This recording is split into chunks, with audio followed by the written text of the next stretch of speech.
Yo, what's good, YouTube, man? It's Gabe with another Fan TV back at you on the video. Like the content this video, go and smash that like button, like the content of this channel. Go and subscribe, man. Look, so Ravens training camp day 8. No fans allowed in this practice, right, because of weather conditions.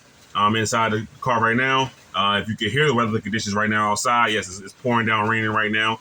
But the reporters were inside for were allowed to see the practice. The practice was on the Ravens indoor facility. All right, so we can talk about it. Injury report, offense, defense. So let's get right into it. Okay, so injury report, not practicing. Marcus Major, Zay Flowers, Rashad Bateman. Zay Flowers still has the same injury. John Harbaugh called it a camp thing. I believe it's a lower body injury. People speculate that it could be on the same knee that he injured last year. But to me, it sounds like, John Harbaugh says it's going to be a couple of days, right? That's what he said yesterday. It's going to be a couple of days. So maybe Zay Flowers doesn't practice for the rest of this week and he's back top of next week, right? 'Cause I believe the Ravens do not practice tomorrow, right? So it could go like that. Rashad Bateman didn't practice. He didn't do much yesterday either. So not practicing all the way today. They haven't really said anything is going on with that from the updates that I've seen. All right, so I'll keep an eye out for you. Returning to practice, Jalen Armour-Davis, Bilal Kone. So two DBs coming back to practice. Okay, but there was another practice injury to a DB. That's Roger Longerbeam. Excuse me, the Ravens, one of the Ravens many 6th-round picks this year, right? So he had a collision with another 6th-round pick, Jonte Wester, and he did not return to practice, right? Longerbeam didn't, okay? Now, for the offense, positive updates for the most part for the offense. Today was a real bounce-back day for the offense. One of the better days that they had, certainly this week, and probably of the entire camp process so far, okay? Lamar Jackson in particular, very, very sharp today, okay? So they said Lamar Jackson might have had his best throw at training camp, a drop in the bucket to Dayton Wade, right? Then another one to Dayton Wade down the sideline. And then he had a no-look pass to Malik Cunningham. They said this was all in the span of like 6 plays, right? So Lamar Jackson was in his bag. He was feeling it, all right? So just speaking about that, Dayton Wade is a guy that really impressed all of us last offseason. It was to the point where, Ravens fans, we get this attachment to the training camp star wide receiver, like, oh, I hope we don't cut him. I don't want the team to claim him off waivers and things like that, right? So the Ravens ended up being able to keep Dayton Wade throughout the season. Now the Ravens have a very, very talented wide receiver room, a very, very crowded room, right? So not saying there's a lot of opportunity for Dayton Wade here, but every single time he shows up, he's making plays, right? I expect to see that in preseason as well.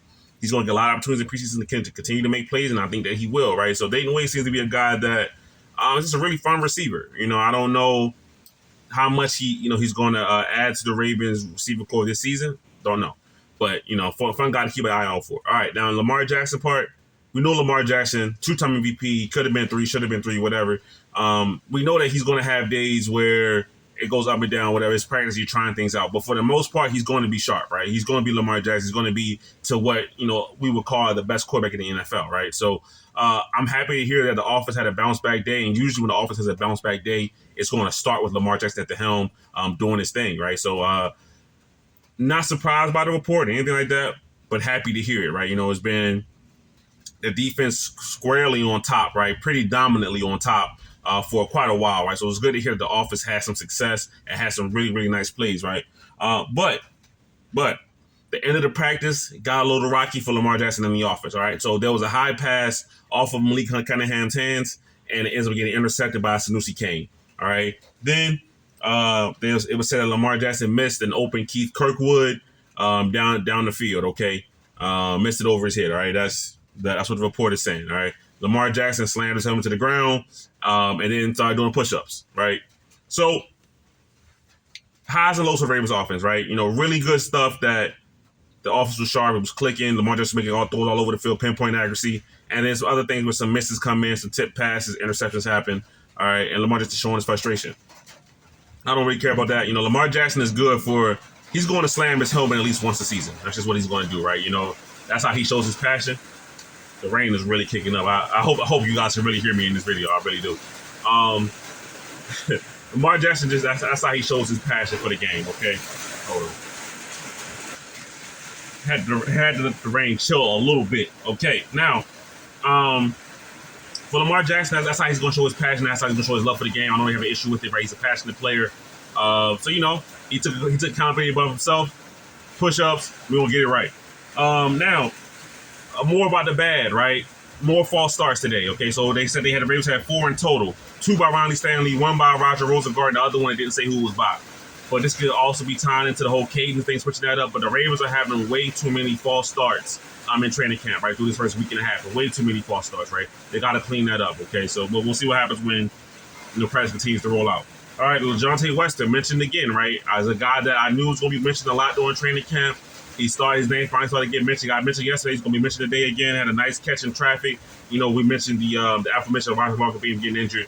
LeJohntay Wester had a nice catch in traffic right there. Also, that Chris Horton has been really, impressed with his duties on as far as punt returning.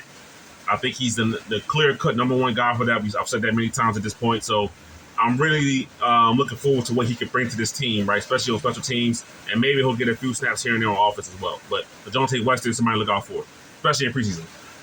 All right, defense. They didn't have much on defense, right? I talked about one with Sanusi Kane on the overthrow. The overthrow, then the tip. Sanusi Kane comes down with the interception, right? And then they said that Tavius Robinson and Travis Jones both had batted balls at the line of scrimmage on Lamar Jackson, right? So let's talk about that, okay? So Sanusi Kane and Bo Braid are guys that are putting themselves well in position to really play a lot of snaps this season, right? Let's talk about that because the Ravens like to do their 3 safety lineup. We know this, right? The Ravens wanted to have Malachi Starks, Kyle Hamilton, and Darius Washington out there. Unfortunately, Darius Washington goes down to the Achilles. The Ravens have some optimism that Darius Washington will play this year. Personally, I don't, all right? Because by the time he gets ready, it's going to be the end of the season, and then he still has to ramp up. By that time, the Ravens are getting ready for the playoffs. It just doesn't make any sense to me. So that leaves Bo Braid, Sanusi Kane to really step up in this role, right? Now, the Ravens have a plethora of cornerbacks out there that, they could just go straight up Kyle Hamilton, Malachi Starks, Marlon in the slot, and leave it like that, right? But at the end of the day, the Ravens do like using 3 safety looks because it allows them to move Kyle Hamilton all over the field. They do like doing that. So we talked about Bo Braid yesterday, having a couple of big hits, making some plays. Talking about Sanusi Kane. This is about the 3rd time I mentioned Sanusi Kane catching interceptions. Listen, for a DB, tips and overthrows are your best friends. I'm not going to discredit that DB who gets that, right? So the Ravens, Sanusi Kane, Bo Braid, they're putting on an audition for you. They're saying, hey, do not sign another veteran safety. We got it. And I love to see it, right? The Ravens cannot sign a veteran safety. Maybe they can put that money towards, if the guard position doesn't like how they go, they can get a veteran guard on the team, something like that, right? I don't know. But if they can save money and not have to sign a veteran safety because Sanusi Kane and Bo Braid are holding it down, to me, that's nothing but positive news, right? All right, then Tavius Robinson and Travis Jones, tip balls at the line of scrimmage. That's great, right? When you have these big guys up front, they need to get their hands on the ball, right? So, especially if the Ravens, the main guy for that was Brent Urban, right? He was a big time guy doing that for the Ravens. So if he's not going to be available to do that for them, that's that thunder. If he's not be able to do that for the Ravens, then have some guys like Tavius and Travis Jones to be able to do that. That's beautiful. That works out perfectly. All right. Okay. Lastly, the kicking competition. All right. Now, both guys missed the field goal today. Now, one reporter had him as 3 for 4. One reporter had him as 4 for 5. But either way, they both missed one field goal today, and the field goal both came from 50-plus yards. Now, Tyler Loop missed his from 51. John Horley missed his from 50. Okay, so neither guy is really grabbing the kicking competition, but it's very, very early. They're going to get the kick. They're going to get a chance to kick during live games, right? Preseason's coming up next Thursday, so they're going to get a chance to really grab the competition. But right now, both guys are kind of doing, you can have it, you can have it. No, I'll take it. No, I'll take it. Nobody's really being assertive in the competition right now, if I had to say, right? It's a very, very minimal lead, if any lead, for Tyler Loop, in my opinion. So, just off the fact that he made and kicked 63, 68 yards, that opens up a wide range of possibilities for you as a kicker, right? If you can make that kind of distance, right? Now you got to get the consistency from all areas of the field. But if your leg can extend that far, cool, right? That sounded crazy. But as far as Ravens training camp day 8, that's pretty much it, right? The offense had a really, really good day up until about the end of practice, right? Really sharp. Lamar Jackson getting to that MVP kind of form, right? Dayton Wade, watch out for him in the preseason. LeJohntay Wester, watch out for him in the preseason, right? So these are guys to watch out for. On the defensive side of the ball, Sanusi Kane continues to make plays. Bo Braid, I talked about him yesterday. Sanusi Kane, we talked about him today. The Ravens, young safeties, They want to say, hey, look, you don't need to go out and get in the third safety. We are the third safeties right here in the building. You can trust us, right? And that could go a long way. We'll see what the Ravens feel about that, all right? Yeah, the kick competition is pretty even at this point, right? So, that's my thoughts about Ravens training camp. Obviously, give me your thoughts in the comments. But it's Gabriel, the Fan TV. I'm out.